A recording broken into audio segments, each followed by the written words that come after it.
원수 사랑할 수 있는 사람이라야만 예수님을 따를 수 있다 이야기를 했는데, 그럼 예수님은 어떻게 원수를 사랑하셨을까? 예수님은 원수 사랑의 명령을 제자들에게 가르치시기만 하고 끝난 게 아니라 당신께서 몸소 실천하셨습니다. 그래서 그 실천의 모습을 여러분 보여드리고 싶은데요. 내가 이야기하기 전에 그 이야기 하고 싶어요. 저도 서울대학 교수를 오래 했거든요. 그런데 제가 교수 생활을 하면서 내가 가르쳤던 것을 내가 과연 실천했느냐 하면은 부끄러워요. 내가 100을 가르쳤다면은 한 실천 한 30 했을까? 그게 실천을 다 못했어요. 부끄럽죠. 근데 하기야 세상에 이런 선생도 있죠. 가르치기는 좋은 말로 100을 가르쳐 놓고서 뭐 사는 거는 그 까꿀로 사는 사람도 있긴 하겠지만은, 그러나 훌륭한 선생이라는 존재는 자기가 가르치는 것보다도 더 충실하게 실천하는 사람일 텐데 그런 사람은 없고요. 그런 분이 있다면은 세계 역사적인 무슨 성자 중에 계시든지 아니면 나는 우리 주 예수 그리스도가 그런 분의 아주 대표라고 봐요. 예수님은 100을 가르쳤으면은 예수님은 1000을 실천하셨어요. 그러니까 예수님의 삶 자체가 실천의 삶이었어요. 여러분 사우스 아프리카에 가면은 그 깐디 동상이 있습니다. 깐디가 젊었을 때 그게 인권 변호사 했기 때문에 깐디 동상에는 이런 글귀가 있어요. My life is my message. 영어로 그렇게 되어 있어요. 내 삶은 곧 메시지다. 야, 그런 말을 할 수 있을까? 나중에 우리가 죽기 전에 내 삶은 내 메시지다. 이렇게 말할 수 있는 사람은 대단히 훌륭한 사람이죠. 깐디는 정말 치열하게 자기 가르침, 자기가 강조했던 것을 실천하고 살았어요. 제가 미국에서 1960년대 대학원에서 박사 논문을 쓰던 그 즈음인가? 그 마틴 루터 킹 목사라고 있어요. 미국의 민권운동의 아주 대표적인 인물이죠. 그분이 이제 텔레비전 나와서 그게 코미디하고 이야기하는 나와서 이런 이야기 합시다. 나는 길게 오래 살기보다는 짧고 굵게 살고 싶습니다. 그러면서 짧고 굵게 살고 싶다는 말은 비록 길게 오래 못 살지만은 감동 있는 메시지가 되는 삶을 살고 싶다. 이게 그 마틴 루터 킹 목사의 말이 저의 마음속에 깊이 박여서 오늘도 별빛처럼 빛나고 있습니다. 그러니까 나는 오늘 당신께서 친히 가르쳐 주신 모든 그 교훈과 가르침보다도 더 훨씬 더 감동적으로 사셨던 예수님의 모습, 특히 원수 사랑을 실천하는 모습을 여러분에게 소개해드리고 싶어요. 이것도 한국 교회에서 그렇게 많이 이야기 안 하는 것 같아서 내가 이야기합니다. 근데 예수님의 그 치열한 삶, 덕목과 가치를 실천했던 삶은 어디서 집중적으로 나타나는가 하니 예수님의 순환, 고난 이야기에서 나타납니다. 그래서 제일 먼저 저는 겟세마네 예수님의 기도를 한번 보고 싶어요. 이게 마태복음 보면은 여기 이렇게 되어 있습니다. 마태복음에 26장 이 39절에 보면은 조금 나아가사 얼굴을 땅에 대시고 엎드려 기도하여 이르시되 내 아버지여. 내 아버지란 말은 이건 아빠. 그 예수님 당시에 통상적인 이 언어가 아랍 아니고 아람어인데 아람어의 아빠란 말입니다. 아빠, 이 잔을 내게서 지나가게 하옵소서. 그러나 나의 원대로 마시옵고 아버지의 원대로 하옵소서. 이 기도가 아주 간단하게 요약이 되어 있는데 예수님이 이제 왜 이 기도를 했는가 하니 예수님이 기도하시기 전에 얼마 전에 이제 시골 갈릴리에서 예루살렘으로 오셔가지고 예루살렘 입성할 때 뭘 타고 입성하셨죠? 당나귀. 당나귀 타고 입성했을 때 예루살렘의 권력 쥐었던 제사장들은 어떻게 생각했을까요? 웃었어요. 응? 비웃었어요. 비웃었기도 하면서 건방진 사람이다. 왜냐하면은 구약의 스가리아라든지 예언자들이 마지막 메시아는 예루살렘에 나귀 타고 오는 분으로 되어 있거든요. 감히 저 시골의 갈릴리의 어촌에서 이렇게 뭐 좋은 일도 하시고 뭐 그렇게 하지만은 한 청년이 30 정도밖에 안 된 청년이 그 구약이 예언했던 메시아, 왕, 주님의 그 타이틀, 그 위엄과 권위를 가지고 나귀 타고 들어온다? 괘씸하단 말이야. 응? 그러니까 비웃었지만은 동시에 괘씸한 죽일 놈이구나 저 무엄하다 이렇게 생각한 거예요. 반국가적인 그 몸짓이다 이렇게도 볼 수가 있는 겁니다. 그런데 예수님이 그렇게 나귀 타고 가셨는데 들어가서 성전에 들어가서 뭘 했습니까? 성전에 가서 뭘 했어요? 성전의 환전상들, 환전 돈 바꾸어 가지고서 이제 제사를 지내려 그러면 뭐 비둘기라든지 뭐 염소라든지 양을 사야 될 텐데 그 살라 그러면 그 예루살렘 지역에만 통용되던 그 돈으로 바꿔야 돼요. 근데 그 환율이 엄청나게 비싸서 사실은 이 예루살렘 밖에서 양 한 마리 값이 예를 들어서 우리 쉽게 말해서 우리나라 돈으로 한 10,000원 주면 살 수 있는 것을 여기 환전상 하게 되면 이게 막 꽃배기로 올라가서 참 경제적으로 많은 부담을 줬어요. 예수님 그거 다 알고 계셨거든요. 근데 예수님이 이제 예루살렘 성전에 가서 그 환전상들의 상을 뒤엎고 허리띠를 착 해서 갈겼죠. 그걸 보니까 야, 저 사람 어제 나귀 타고 들어오더니만 진짜 엄청난 반국가적 반체제적 행동을 하는구나 해서 죽일 음모를 하는 거예요. 그래서 자기들이 잡아 죽이려고 그러면은 그 유대식으로 죽이는 방법은 예를 들면 돌로 쳐 죽이는 거죠. 근데 돌로 쳐 죽이는 것이 아깝다고 생각했는지 인간 역사에서 가장 비참한 처형 방식이 십자가입니다. 여러분 인류 역사상에 이 죄 지은 사람들, 중한 죄를 지은 사람들 다시 그 죄를 못 짓게 끔찍스럽게 아주 그 죽이는 방법을 고안했는데 그 가운데 가장 잔인한 방법이 십자가의 방법이에요. 십자가 처형당하기 전에 옷 뺏기고 때리고 온갖 조롱하고 뭐 다 하고요. 그리고 자기가 죽을 십자가를 지가 지고 올라가서 그것도 여기 못을 박아서 그게 오래 가면 한 며칠간 죽지 않고 버티는 거죠. 그래서 저는 서울대학에서 범죄사회학도 가르쳐서 압니다만은 이 프랑스 혁명 때 고안했던 길로틴 사형틀이 있어요. 이렇게 위에서 닭 같은 게 착 내려오면 단두대.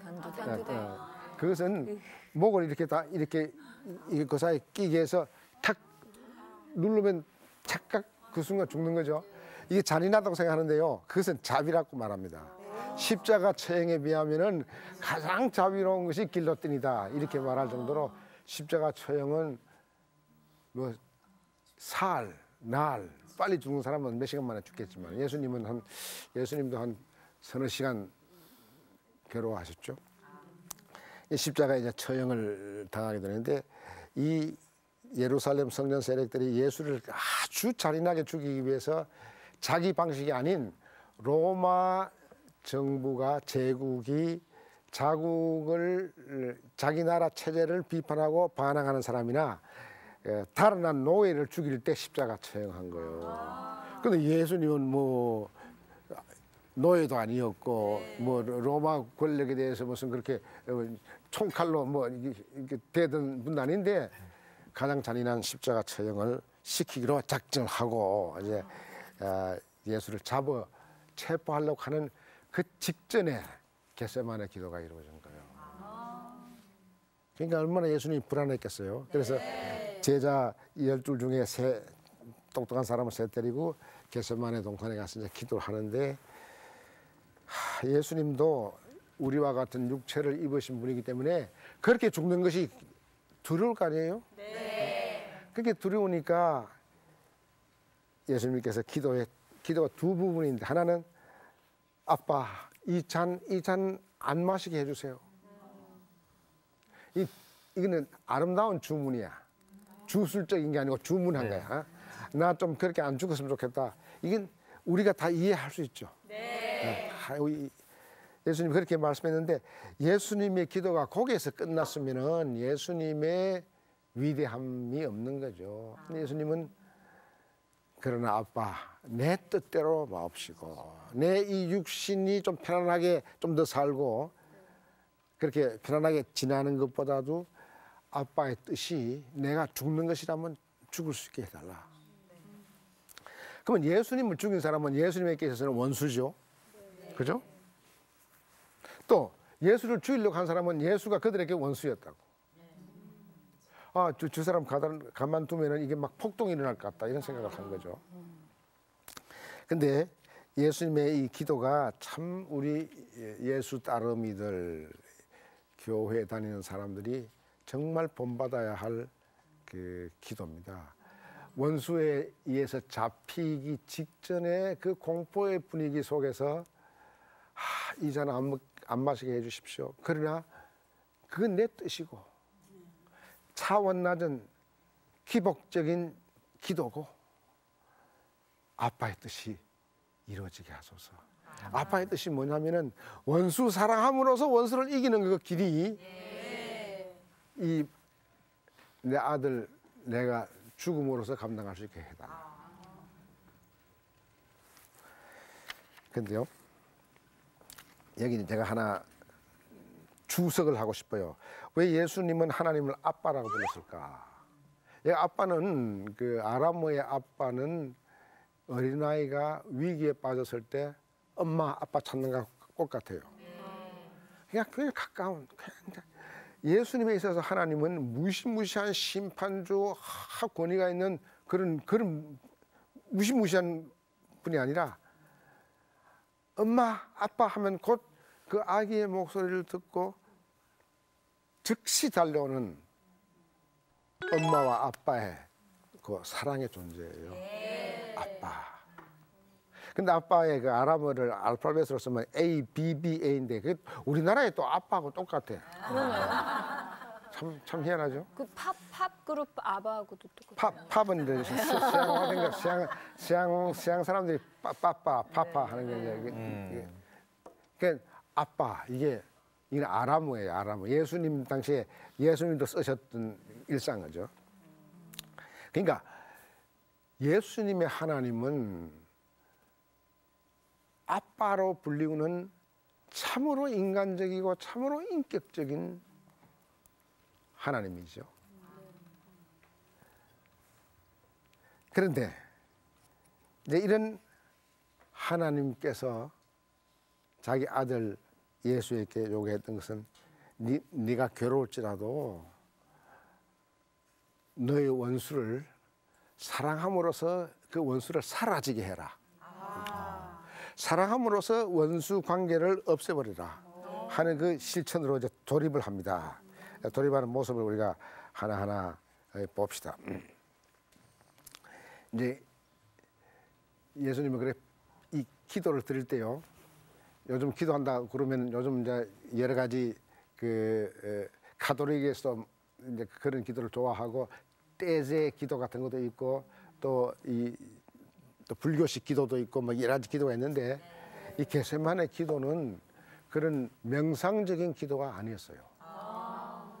예수님이 기도할 때 뭘 흘렸죠? 피와 땀이 피가 땀처럼 송글송글 솟아났고 땀이 피처럼 흘렀어요. 그러니까 이 기도는 결사적인 기도란 말이죠. 네. 죽기 살기로 하는 기도지 뭐 명상 추상적인 명상 기도 그거 아니었다.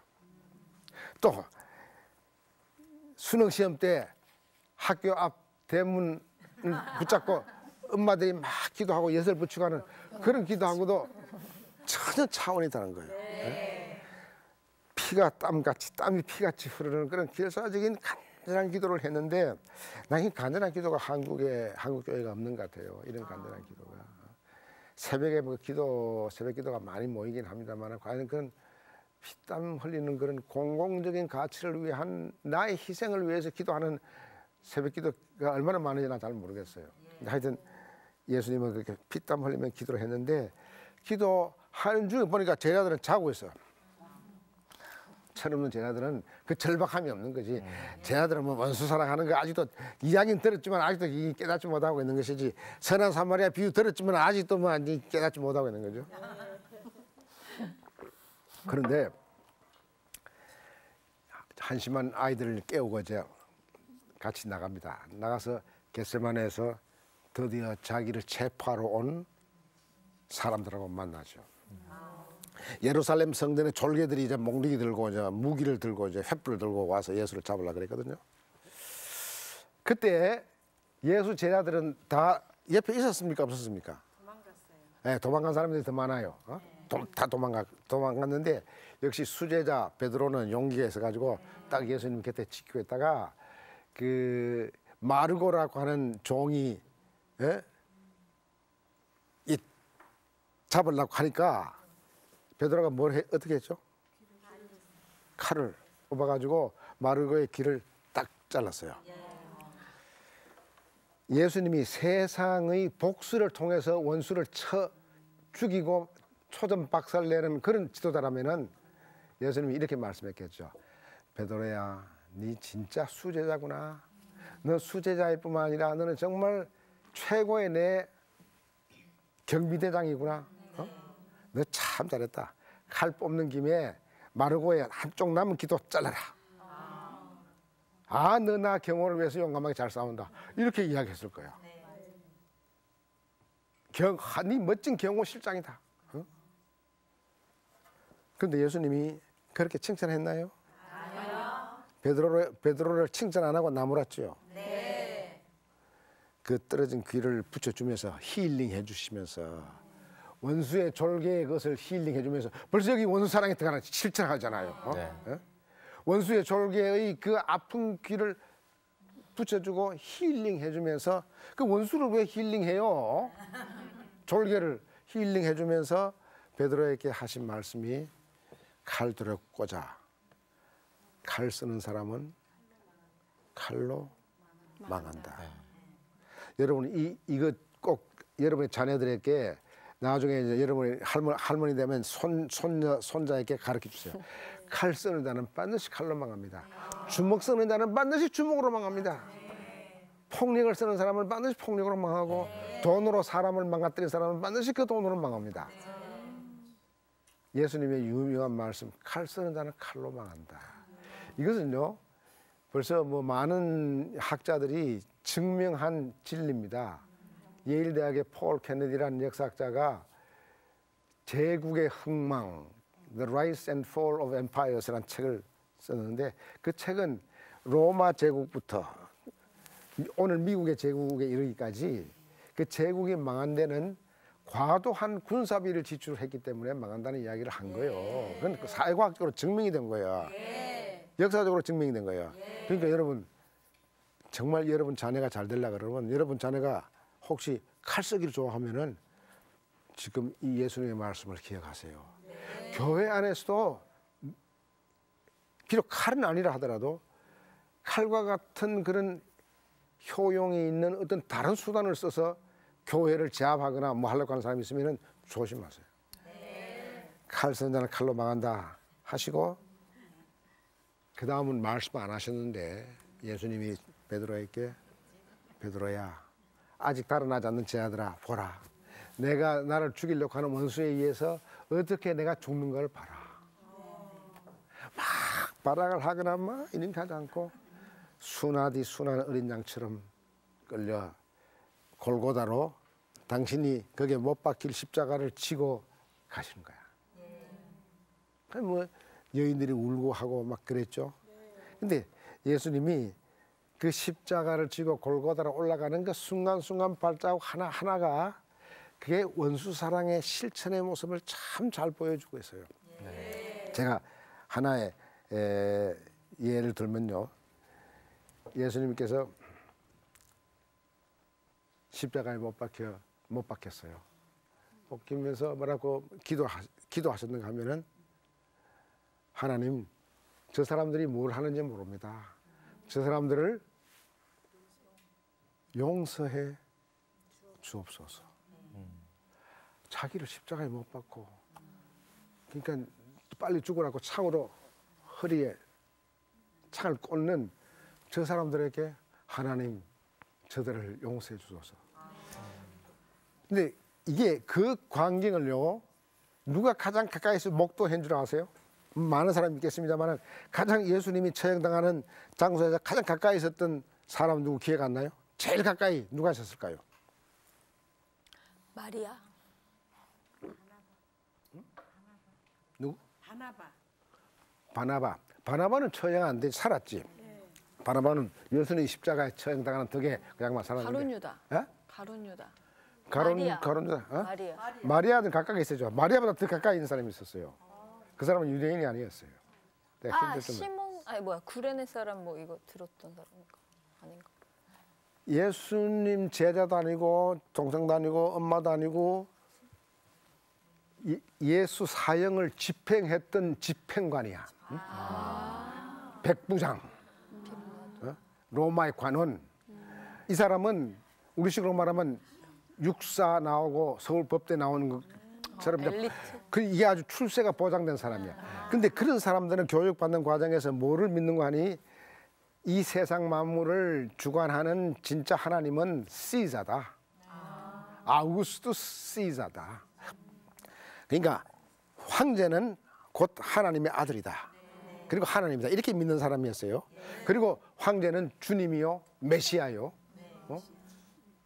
왕이다. 이렇게 믿는 사람이었어요. 그렇게 확실히 믿는 사람이죠. 그러니까 사형 집행을 했는데 그 집행하는 과정을 다 보니까 세상에 이렇게 감동적인 사람이 있을 수가 없는 거야. 그래서 이분이 뭐라고 감동적으로 이야기합니까? 참으로 이분은 하나님의 아들입니다. 백부장이 그렇게 이야기하는 거예요. 백부장이 이 고백을 우리 기독교 신자들은 알아야 돼요. 백부장이 사형 집행관이 그렇게 이야기합니다. 그리고 또 다른 성경에는 바로 이 사람이야말로 참으로 의인입니다. 의인이라면 죄가 없는 분이다. 로마 관원이 자기 빌라도가 사형 집행을 선언했는데 이 집행관이 무죄다. 이게 얼마나 감동했길래 그렇게 고백함으로써 이 사람은 날 감옥에 갔으리라고 생각합니다. 이 사람이 십자가에 처형당했을는지 몰라. 왜냐하면 국가 반체제 사범을 처형시키는데 그 피고 사형수를 죄 없다, 하나님의 아들이다, 무망해. 그렇게 고백을 했거든요. 그러니까 얼마나 이 사람이 감동했길래 이 죽으면서 그렇게 우아하게 그렇게 용서하는 마음으로 죽는 예수의 그 실천, 원수사랑의 실천을 보고 감동을 한 거예요. 여러분 배너 영화 같은 거 보면 말이죠. 그 배너가 그 십자가에 처형됐을 때 막 벼락치고 할 때 그 길가에 이렇게 절망하고 있다가 우는 거, 무슨 감동을 느끼는 장면이 있는 것 같은데 그거하고 비교가 안 돼요. 정말 이것은 사형 집행관으로 하여금 완전히 180도 새 사람이 되도록 변화시킨다고요. 아까 내가 이야기했잖아요. 진짜 감동적인 진짜 복음은 공공적인 가치를 감동적으로 실천함으로써 변화를 일으킨다. 야, 로마의 사형 집행관을 변화시킨 거야. 그리고 예수님은 다 이루었다 하시고 돌아가신 거야. 그리고 사흘 후에 부활하신 것이죠. 부활하신 하나님은 오늘도 이 시간에 여러분하고 같이 저와 함께 계신단 말이에요. 이런 힘이 이 진짜 원수 사랑하는 사람에게 주는 하나님의 놀라운 선물이란 말이죠. 근데 이런 그 감동적이고 변혁적인 원수 사랑의 실천을 왜 한국 교인은 못하는가? 네. 왜 우리가 동족을 그렇게 미워해야 되는가? 저 자신이요, 통일은 부총리도 했고 적시가 총재도 하고 했는데, 제가 있을 때, 제가 부총리 있을 때 이모도 보내고 남북 간의 화해 협력을 위해서 이산가족도 제가 총재를 했을 때 5번 했어요. 화상 상봉도 4번 하고 저는 9번이나 했습니다. 적시 있을 때. 근데 저보고 한 아무개는 굉장히 친북 좌파 인사다 이렇게 말하는 사람이 있었어요.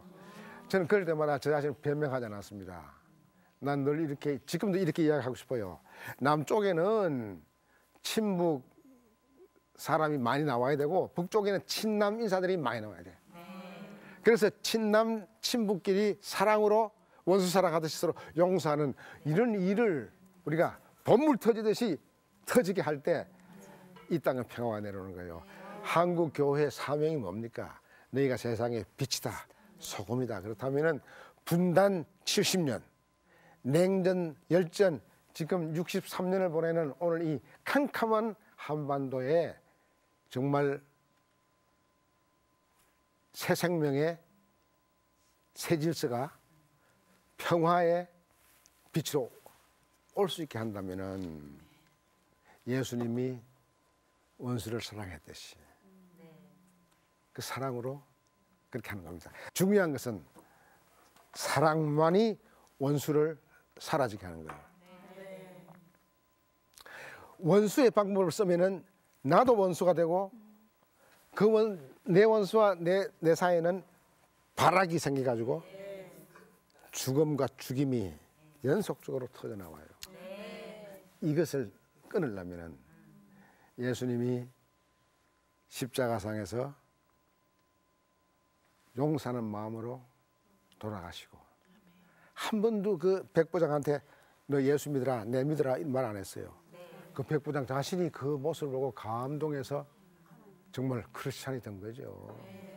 그와 같은 새로운 변화가 한국교회 여러분들을 통해서 일어나시기를 바랍니다. 감사합니다.